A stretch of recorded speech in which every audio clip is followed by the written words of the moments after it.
আজকে আমরা সবাই মিলে চলে আসছি খাবার খাইতে। তো এই খাবার খাইতে চলে আসলাম আদমদিঘি বাজারে। তো আদমদিঘি এসেই দেখি এটি ফাস্ট ফুডের দোকান দিছে কয়েকজন চাচিরা মিলে। তো হে এভরিওয়ান, আসসালামু আলাইকুম। তো আমার সাতকার সবাই মিলে আজকে চলে আসছি আদমদিঘি। তো হুট করে প্ল্যান যে আদমদিঘি আসবো, কোনো প্ল্যান ছাড়াই চলে আসছি। তো আসার পর দেখি এখানে একটা চাচি ফাস্ট ফুড বলে না কি বলে, শীতের পিঠার দোকান এক কোথায় দিছে, এগুলা দোকান দিছে। তো আমি এই হাসানক আর আমার সাথে যতগুলো আসা আলামিন মেরাজ করছি, ভাই আজকে আমরা যেহেতু চটপটি খাবার চাইলাম, চটপটি আর খাবো না, আজকে আমরা এগুলো ট্রাই করবো। মানে প্রত্যেকটা দিন যদি একই খাবার খাই কেমনটা লাগে, আলাদা আলাদা দিনে আলাদা আলাদা খাবার খাওয়া লাগে।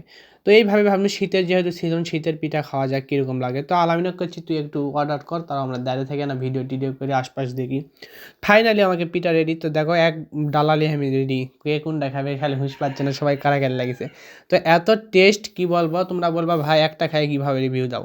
মানে কি বলবো, সত্যি মানে একদম মানে হোমমেড যাক বলে, বাড়ির রান্না মানে বাড়ির যেই বানায় সেই টেস্টটা আমি পাচ্ছি এই জায়গাতে। এত টেস্ট হয়েছে, এত সুন্দর বলার মতো না। তো চাচি বলতেছি তাড়াতাড়ি কিছু হচ্ছে না, আমাদের এগুলো কী বলে জানি, গুড়ের কী পিঠা, তোমাদের এলাকার নাম বলে অবশ্যই কমেন্ট করে বলবা। এই পিঠাগুলো জাস্ট আমার কাছে জাস্ট এত সুন্দর লাগিছে ভাই, বিশ্বাস করা যাবে না, এত টেস্ট কি বলবো। আমি একবার খাওয়ার পর মনে হচ্ছে আমি আজকে আবার যাই। কালকে রাত্রে গেছিলাম, ভিডিওটা পোস্ট করতে পারিনি আর সময়ের অভাবে, তো আজকে পোস্ট করছি। এত টেস্ট কি বলবো, একবার খাওয়ার পর বারবার এই পিঠা খাবেন, এত টেস্ট। অবশ্যই তোমরা এই দোকানের থেকে খাবা, অবশ্যই।